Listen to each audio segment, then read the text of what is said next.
안녕하세요. 공시와 투자 키팩터를 통해 투자 아이디어를 찾아주는 테린이 아빠입니다. 내용 보시고 도움되시면 구독, 좋아요, 알람 부탁드리겠습니다. 우리가 이제 주식 투자를 하다 보면은 주주 대상으로 유상증자를 진행하게 되는 경우가 있습니다. 그렇게 되면 주가가 이제 떨어지게 되죠. 그리고 이제 최종적으로 어느 정도 청약을 할 때가 되면 대부분 이제 대주주들은 청약을 하지 않습니다. 사실 회사에 돈을 모아야 되는데 대주주가 일부 이제 회사에 출연을 하기도 하지만 어, 웬만해서는 사례상 대주주는 100%를 청약을 하지 않더라고요. 본인이 이제 청약할 수 있는 양에. 그러다 보니까 이제 이 유상증자의 경우에는 실권주가 종종 발생을 하게 됩니다. 그렇다면 이 실권주 청약이 어떤 건지 그리고 왜 돈이 되는지에 대해서 말씀드리도록 하겠습니다. 우선 보시게 되면 이 이스페타시스가 11월 1일 날 공시가 나왔는데 이 유가증권이에요. 그리고 여기 보시면 자율공시라고 되어 있습니다. 이게 자율공시지만 말이 자율공시지 실제로는 거의 의무공시나 마찬가지입니다.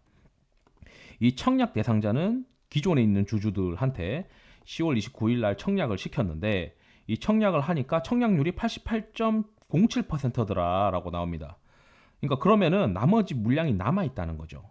그러다 보니까 여기 일정을 보면은 우리가 남아 있는 실권주는 불특정 다수가 청약을 할 수 있고 이 주간 증권사는 NH투자증권과 신영증권이다라고 되어 있어요. 그렇다면 이 계좌를 터야 되죠. 그래서 돈이 되는지를 일단 보려면은 유상증자 발행가액을 봐야 됩니다. 이 유상증자에서 보시면은 여기 밑에 내려가서 보면 최종 발행가액이 3,135원이다라고 되어 있고 우리가 한번 네이버에서 이수페타시스를 검색을 해보면 지금 현재 주가는 4,190원입니다. 그렇다면 생각해 보세요. 주주 배정 유상증자로 돈을 모아가지고 회사가 이제 대금 그 돈이 들어오게 되면은 그 돈이 어느 정도 모여 있는 기업이니까 이 이스페타시스가 이제 그 돈으로 뭔가 새로운 걸 할 수 있으니까 주가가 뭐 신주가 상장된다고 해서 쉽게 빠지진 않는다는 거죠. 그리고 청약 가격이랑 이 주가 간의 괴리가 굉장히 벌어져 있는 상태입니다. 그러니까 스프레드가 벌어져 있다라고 우리가 해석을 할 수가 있는데 그렇다면 이 청약 결과에서 공시를 보시면 일정이 나와 있고 일반적인 유상증자 대비해서 굉장히 돈을 빨리 환불해 주기도 합니다. 그래서 11월 5일 날 환불도 되고 그리고 11월 18일 날 상장이 되니까 이게 권리 공매도라고 하는 제도가 있어서 그 권리 공매도를 이용하면 D 플러스 2일 전에 D 플러스 2일 결제를 이용을 해서 16일부터 이제 권리 공매도가 가능합니다. 그래서 받자마자 16일 날 잘 차익 시현하면은 어, 어느 정도 차익이 남을 수가 있고 이 NH투자증권과 신영투자증권의 계좌를 터야 되다 보니까 사람들이 귀찮아서 잘 청약을 또 안 해요. 그래서 이 청약을 하게 되면은 그래도 가능성이 좀 높은 상황이다라고 이제 저는 말씀드리고 싶고 단기적으로 이 스프레드 벌어져 있는 거를 쫓아다니면서 청약을만 하는 분들도 많이 있고 심지어는 이제 예를 들어서 우리가 어떤 분이 이제 예를 들어 연봉이 뭐 5천이다 또는 6천이다 7천이다 했을 때 본인이 마이너스 통장을 예를 들어 5천 6천 정도가 열 수 있다라고 가정을 했을 때 그 마이너스 통장을 순간적으로 열어서 하루 이틀 정도 빌린 다음에 여기다가 이제 청약을 때려 넣는 거죠. 이스페타시스에다가 청약을 때려 넣고 청약 배정 받으면 11월 5일 날 환불 받아서 마이너스 통장 싹 다 갚고 그리고 나머지 이제 받은 신주권 팔아 가지고 차액을 갚으면 이게 나는 돈 한 푼도 안 들이는데 돈이 자꾸 쌓여요.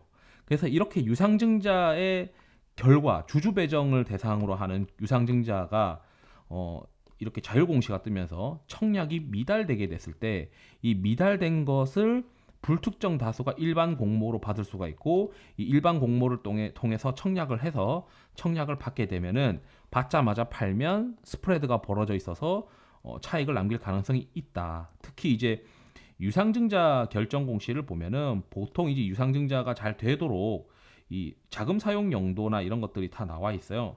그래서 회사가 결국은 이제 기름칠하기 위해서 자금을 이제 사용한다라고 보시면 되고 결국 이제 회사가 잘 되기 위해서 유상증자 결정을 하는 것이지 회사가 뭐 이거 돈을 가지고 뭐 허투루 쓰기 위해서 하는 건 아니다라고 보시면 되고 어쨌든 간에 회사 입장에서는 야 이거 유상증자 해서 주주들끼리 십시일반 돈 모아가지고 일단 뭐 시설 자금도 한 42억 있고 그 다음에 운영 자금도 이렇게 한 260억 정도 모이면 한 300억 정도 그래도 들어오는 거니까, 이스페타시스 시가총액이 1,700억인데 300억 현금 생기면 이 회사가 당장 다시 이 일반 공모 가격까지 주가가 곤두박질 치겠냐라고 생각하면서, 오히려 시장에서는 이 신주가 이제 상장되는 날에 오히려 악재 해소다 뭐 이렇게 해석을 할 수도 있는 가능성이 높아요. 그래서 저 같은 경우는 이제 이런 분들을 많이 봤는데,